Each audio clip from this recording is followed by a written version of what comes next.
There's an impression that Muslim societies have lower crime rates than the West because of the hudud, because of the Sharia punishments, because we have strict laws and severe punishments. I mean, that's even one of the things that Andrew Tate talked about. It's one of the things that made him think that's what made our society superior. I mean, ironically, he based that on his experiences and observations of Islam in the UAE, which is a country that most of the Muslims who like Andrew Tate consider that to be an un-Islamic country ruled by an apostate regime, but never mind that. But we hear this from many others. I mean, people like Owen Benjamin, for example, he talks about it too. And it's safe to say that this is the predominant opinion. It's the general impression that most Westerners have about the Sharia and the Islamic approach to law enforcement. Whether they like it or not, whether they are for it or against it, whether they're complimenting it or criticizing it. And when we see non-Muslims admiring this alleged strictness and harshness of the Sharia, we say, yes, we Muslims have tough laws, and this makes our societies safer than yours. We let the impression of non-Muslims about Islam become our own impressions about Islam, because we're so happy to hear anything from you that doesn't sound like hate that we'll just run with it. And that's called being an unapologetic Muslim. Saying about Islam whatever the kuffar say about Islam, but then just tagging on to the end of it, so what? They'll say Islam is oppressive to women, and then we'll say, yes, it's oppressive to women, so what? They'll say Islam is a violent religion, and we'll say, yes, Islam is a violent religion, so what? They'll say Islam kills anyone who leaves the religion, who leaves Islam, and we'll say, yes, we do. What are you going to do about it? That's being an unapologetic Muslim. But no, the hudud is not why there's less crime in the Muslim world. That's not why. We have lower crime rates because we have fewer people in our societies who are morally inclined towards committing crimes. And I don't know why no one seems to want to point that out. This is the most obvious factor. I mean, you have prison terms in the United States that are called multiple life sentences, as if you could be reincarnated after you die in prison and then be taken from the maternity ward as a newborn and shoved into a prison cell. And I don't think that the conditions in prison are more harsh or more violent than they are in America, anywhere in the world. But that doesn't stop those people. That doesn't stop Americans and Europeans and so on from committing crimes, though, does it? They have strict and harsh punishments, but they still have, like in America, per capita more people incarcerated than any other people on earth, than any other country on earth, but their crime rates stay high. No, this isn't about a difference between who has the most harsh and the most severe punishments. This is a difference in the refinement and the advancement of the morality of the society. That's what makes the difference. Someone emailed me the other day asking about the punishment for apostasy, and I'm pretty sure that this came because of the debate. And anyway, this is one of the issues that regularly comes up when people want to attack Islam, because we all know that the punishment for apostasy is death. It's not an ambiguous issue in the Sharia. Now, usually when people are asked about this, so I've heard many people say, these sort of modern rationales and explanations to try to justify the death penalty for apostasy. And they'll say that this is similar to high treason against the state, which is a capital crime in Western societies, in Western countries, secular societies. Because in Islamic history, allegiance to Islam was like the equivalence of loyalty to one's country, and so on. They'll say that. We've all heard that argument, I think. The idea that leaving Islam was like being a traitor to your country. But then when you use this kind of a rationale, then you can say that, well, today this is no longer the case because religion doesn't have that status anymore. And then you can say, well, maybe those rules don't apply anymore. I think this is dangerous. I've heard that argument. I'm sure everyone has heard that argument. But this ruling isn't a fiqh ruling. That means it's not specific to any particular time and place in history or to particular historical circumstances. This is a ruling of the Sharia. It's a statement of Rasulullah sallallahu alaihi wasallam. That means it's applicable for all time. This is the judgment of Allah subhanahu wa ta'ala. I mean, yes, there were some scholars in history, classical scholars, who took a different view on apostasy, but it's pretty clear that they were in the minority. So I don't think that there's any point that can be honestly argued whether or not this is the correct ruling or what the correct ruling is. The only thing that you can really differ about would have to do with any factors around implementation of the ruling. In other words, whether or not this ruling or this punishment will be implemented in any given case, or whether the punishment might be waived for some reason that's determined by the authorities according to what they think is in the best interest of the society, while still upholding that the punishment is right and it is just and it is warranted. You can have some leniency with regards to implementation. It's just like when Rasulullah sallallahu alaihi wasallam refused to let Umar bin al-Khattab kill Dhul Khuwaisira, even though practically speaking he had blasphemed by accusing Rasulullah sallallahu alaihi wasallam of being unjust in his distribution of the ghanima. But Rasulullah sallallahu alaihi wasallam said that he didn't want his enemies and the enemies of the Muslims to say that Muhammad kills his companions. So he deemed that not imposing the punishment that Dhul Khuwaisira had earned, he thought that not imposing it was better than imposing it. And when Umar bin al-Khattab suspended the had for theft, he suspended that during a famine. So, throughout Islamic history, the rulers and judges have flexibility in the implementation of punishments, as long as they don't change the punishments out of a denial that they are divinely revealed and correct. In other words, the punishment not being implemented has to be for some reason, and that reason can't be because they disagree with the Hud punishment, that they can't think that the Hud is incorrect. You can't say that the Hudud does not apply, but you can potentially argue that there are reasons why implementing a punishment might be better to waive it. It might be better to not implement it on the basis of some kind of maslaha or common good. You can differ over the implementation, but not over the law. However, you also have to bear in mind, and when kuffar bring this up, you have to bear in mind and bring it to their attention that you can't actually discuss a law in a vacuum. It has to be in the context of the legal system as a whole. Any law is contextualized by the entirety of the legal code and the procedures of the system, including the moral character of the system. And in fact, you have to consider it within the overall context of the society itself and the character of the society. Because the Islamic approach to law and to punishment inclines very strongly towards lenience and mercy. This is even seen in how a crime can progress to the point of punishment. Someone has to actually bring the matter to the judge or to the authorities. And the Rasulullah ﷺ encouraged people to settle their issues between themselves before they ever brought it to him for a judgment. And the fuqaha, the jurists, always said that every possible attempt should be made to avoid imposing a had punishment. Not only is there a presumption of innocence, but every excuse will be sought, sometimes very creatively and imaginatively. Attempts will be made at mediation. Sometimes there's even an opportunity for repentance in some cases. And the standard for proof of guilt is incredibly high for some types of crimes. And no one is, in Islamic society, no one's going around trying to discover what you're doing.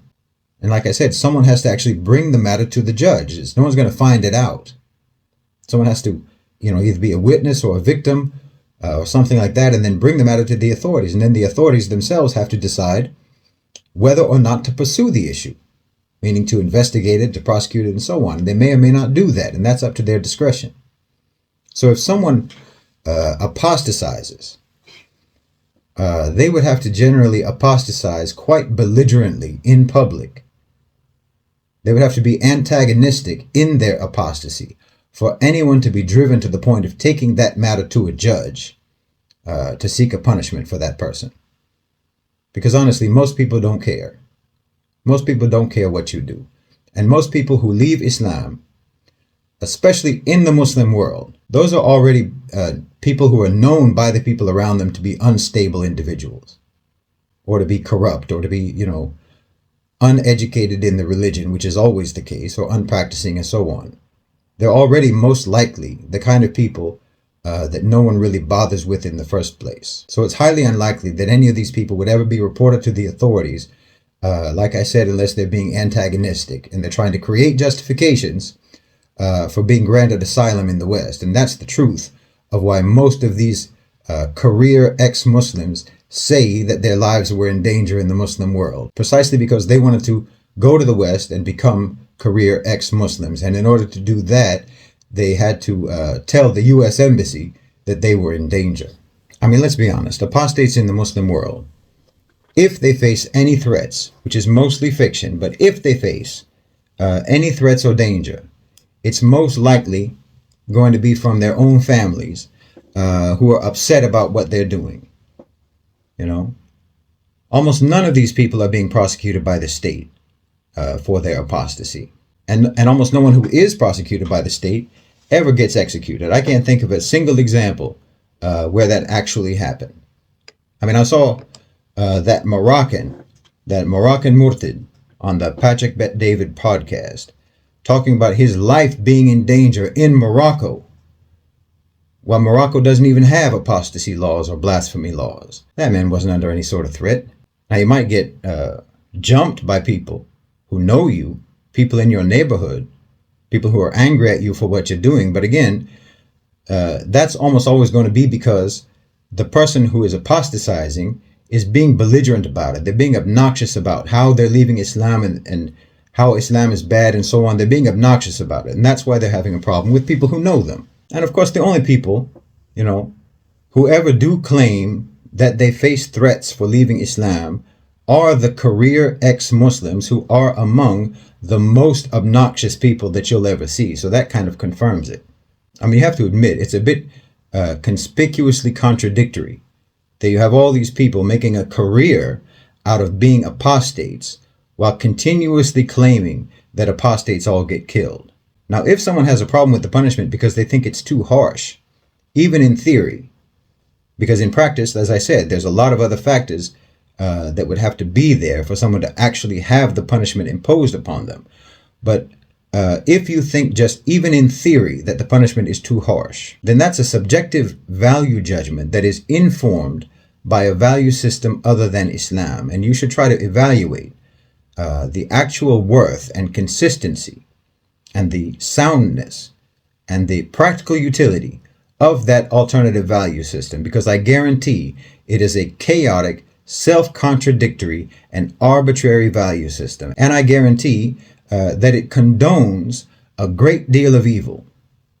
And I guarantee that it's a value system that has actually caused misery and pain for everyone who has ever subscribed to that value system. Most of the severest punishments in the Sharia, like I said, are hedged on all sides by conditions and procedures that decrease the likelihood of implementation. They exist in the law and they function in the society almost as warnings, as lessons to people, moral lessons, to emphasize the gravity and the seriousness of certain types of actions. And there's a consistency between the severity of the punishment and the seriousness of the crime, and the consistency with the overall moral teachings in the religion about sin. It's all unified. The intent is to actually refine criminality and sin out of the population and to give them a very mature appreciation about the consequences of their actions and about the seriousness of their responsibility, first towards their creator, then towards themselves, and then towards their communities. In the West, in America specifically, popular culture glorifies criminality and sin. You almost can't see a Hollywood film where the hero, mind you, does not commit multiple felonies, which if they were committed in real life, would land him life imprisonment or the death penalty. So there's an inconsistency between the cultural teachings and the law, between what's being promoted and what's being prohibited. I mean, it's almost as if the popular culture is actually trying to tempt you to become entangled in the criminal justice system. It almost seems like that, doesn't it? In the Muslim world, the popular culture tries to keep you away from that, tries to keep you away from sin and crime. The West more or less gave up on the idea that criminality can be successfully civilized out of the people. They gave up on the idea of refining the morals and ethics of the population. And why not? Why wouldn't they do that? There's more money in them being criminals. There's more money in the people being immoral. I mean, the criminal justice system in the United States generates more money than the GDP of 133 different countries. Private for-profit prisons make hundreds of millions of dollars a year. Local, state, and federal governments rake in about $50 billion a year just in fines and penalties, criminal fines and penalties. And of course, it's not just that. Promoting sexual immorality is an even bigger business. You know that treating STDs, sexually transmitted diseases, is a $40 billion market globally, with the Western countries, the US and Europe, particularly and specifically, leading the demand. And obviously, it's a growing market. It's expected to grow. That's not even mentioning the money that they're making treating HIV for years on end, and for so-called gender reassignment treatment that goes on for years, if not for a lifetime. I mean, the pornography business in America is worth $15 billion, and alcohol is a market that's worth more than $1 trillion. You know, there's roughly 2 million arrests in the United States every year for DUIs. And each DUI is estimated to be worth up to $20,000, with that money being spread across multiple sectors, from the financial penalties in the criminal justice system, to lawyers, to insurance companies, and so on.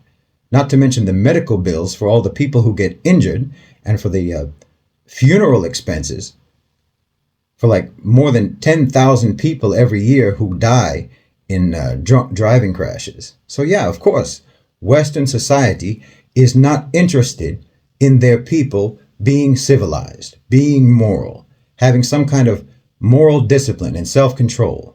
Why, I would guess that the US economy would probably be reduced by at least 20 to 30% if the people were not indoctrinated to commit crimes and sins and immorality. That's why they not only don't try to refine them, but actually brainwash people into thinking that all of those things, all of those sins and all of those crimes are actually just fun and good, and it makes them have interesting and exciting lives.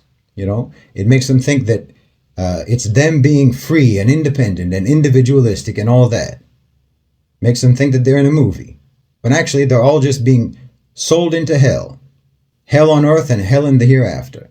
But they don't want you to believe. They don't want you to believe in hell in the hereafter. They don't want you to believe in the judgment day. They don't want you to believe in accountability before God. That's why their societies are crime-ridden and why ours aren't. Because our belief system does not prioritize profit over morality. Our belief system prioritizes saving people from sin and wrongdoing, and saving them from hell on earth and hell in the hereafter.